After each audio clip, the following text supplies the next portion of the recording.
사실 맨 처음에는 첫 달에 한 16만 원밖에 안 됐었는데 이후로 이제 계속 200~300만 원 이상의 매출을 좀 꾸준히 유지를 했었고요. 한 해 동안 거의 1억 9천 정도의 매출이 났었던 경험이 있습니다. 전자책을 너무 완벽하게 잘 써주셨는데 소개글을 거의 비워두신 분이 있으셨어요. 그분 소개글을 제가 구성을 다시 잡아서 이제 바꿔드렸는데 진짜 거짓말이 아니라 그러고 나서 매출이 2,500만 원이 뜬 거예요. 이게 시작하는 거 자체가 어렵진 않지만 처음 성과를 내기까지가 좀 어렵게 느껴질 수가 있을 것 같아요.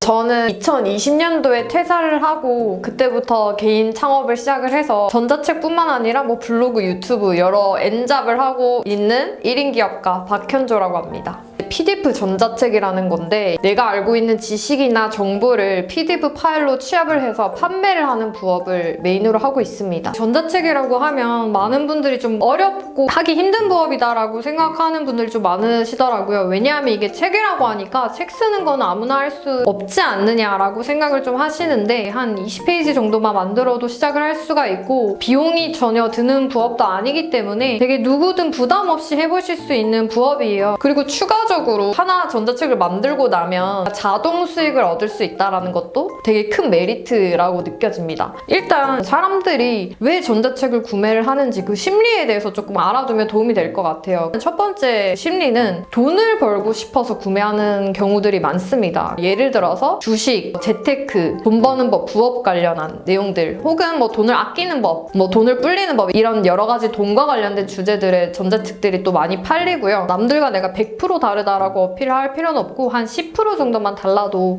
크게 상관이 없어요. 저는 2주 플랜이라는 걸 또 만들어서 이 액션 플랜을 따라만 와주시면 어느 정도 성과를 볼 수 있도록 도와드린다 라고 해서 이제 플랜을 만들어 제시를 하기도 했고요. 이런 식으로 이제 남들은 가지고 있지 않은 몇 가지 포인트가 있다면 그런 걸 찝어서 강조를 하는 것도 중요하다라고 볼 수 있을 것 같아요. 전자책을 홍보하는 방법으로는 일단 1차적으로 유료 광고를 하는 방법인데요. 크몬과 같은 사이트에서 제공하는 광고 기능 중에 루키 광고라고 해서 상품을 오픈한 지 한 60일이 지나지 않은 얼마 안 된 상품들에 한해 2주 정도의 광고비 한 49,000원 정도를 쓰면은 앞부분에 노출시켜주는 그런 광고 형태도 이제 제공을 하고 있거든요. 실제로 이 광고를 해서 제가 맨 처음에 하루에 2~3건 정도 판매됐다가 이제 이 광고 이후에는 최소 4건에서 6건 이상 판매가 됐던 사례도 있었습니다. 두 번째로 비용 쓰는 게 좀 부담이 된다라고 하시는 분들은 뭐 블로그를 활용을 하실 수도 있는데 전자책으로 냈던 내용들 중에 한 50%에서 60% 정도까지는 블로그에 좀 오픈을 해서 공개를 하는 거죠. 이 주제에 관심 있는 사람들이 모이기 시작을 할 거예요. 잠재 고객이 좀 모였을 때 내가 전자책 판매글을 올려서 유료로 전환이 될 수 있도록 하는 그런 마케팅을 해볼 수도 있고요. 그리고 제가 이제 썼던 매체들 중에서 가장 효율이 좋았던 매체 중에 하나가 이 페이스북, 인스타그램 광고였어요. 비용 대비 효율이 되게 좋은 매체인데 페이스북과 인스타그램 지면에 노출이 될 수 있는 광고거든요. 설정한 광고비 예산만큼 광고가 좀 어느 정도 노출이 되는 건데 저는 이제 하루에 한 2,000원, 2,500원 정도의 광고비를 써서 월 300 이상의 매출을 냈던 그런 경험도 있고요. 지금도 이 광고는 계속 하고 있어요. 이런 마케팅적인 부분들 외에도 각 판매처마다 사용하는 유저들이 또 다 다양하게 다르거든요. 그래서 각 판매처에 다양하게 등록을 하시는 것도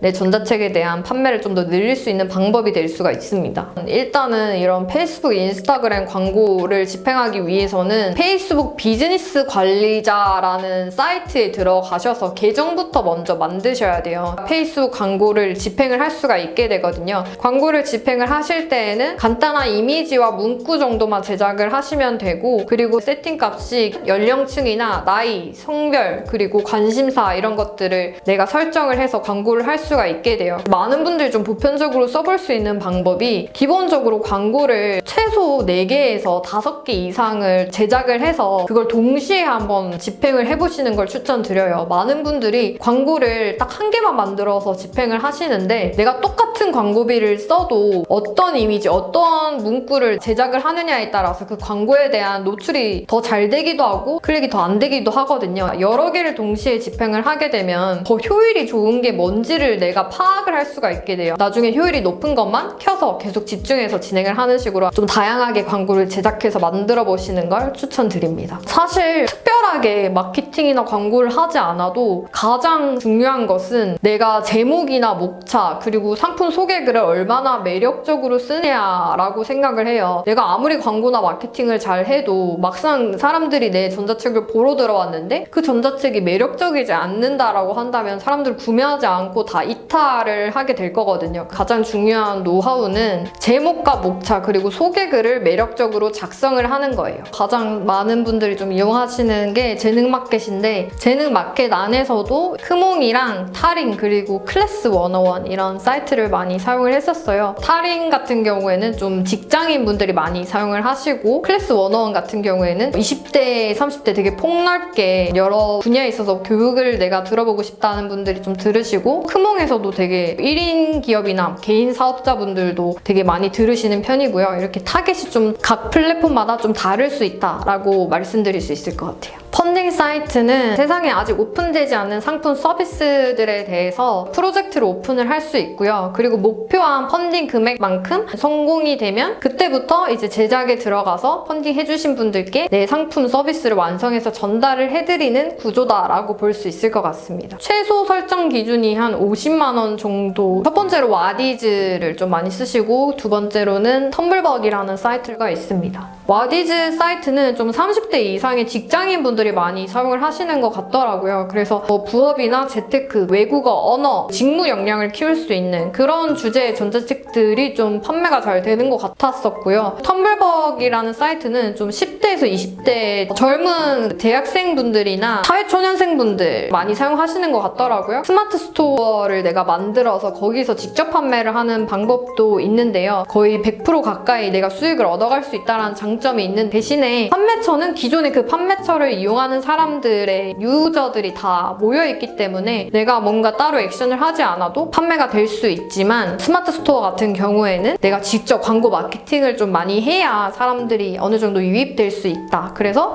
광고 마케팅 별도로 필요하다라고 보시면 될 것 같습니다. 일단은 펀딩부터 좀 시작을 해서 시장에 대한 테스트를 한번 받아보시는 것도 추천을 드리고요. 사람들의 반응이 좀 따라온다면 전자책을 또 완성을 시켜서 펀딩이 끝난 이후에 여러 판매처에 등록을 해도 상관이 없거든요. 크몽에서는 최소 20페이지 분량 이상을 기준으로 하고 타링에서는 60페이지 이상 분량 그리고 이런 사이트들의 승인 결과를 받기까지 최소 2-3일 정도는 걸릴 수 있다라고 볼 수 있을 것 같습니다. 출판 이후에도 크몽, 타링 모든 플랫폼에서 여러분들이 자유롭게 가격이나 그리고 상세 페이지, 전자책 내용을 수정을 할 수가 있습니다. 사실 전자책은 일단 받아보고 나서는 환불을 해주지 않아도 되는 거지만 만약에 환불을 해주지 않았을 때는 부정적인 후기로 연결이 될 수 있거든요. 사실 좋은 후기 10개, 100개보다 너무 안 좋은 후기 뭐 1개가 가지는 영향이 훨씬 더 크기 때문에 그 이유가 명확할 경우에는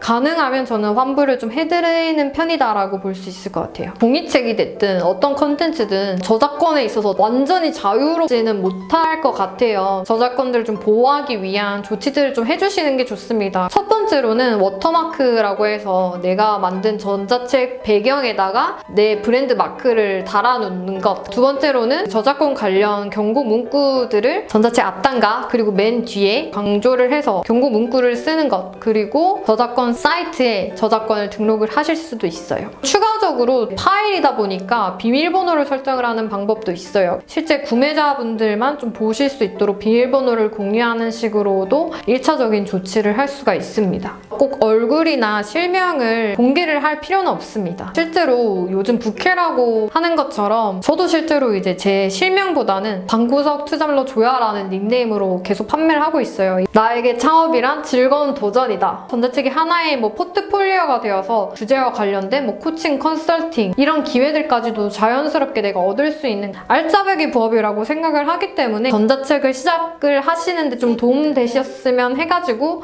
이런 인터뷰를 좀 참여를 하게 됐습니다.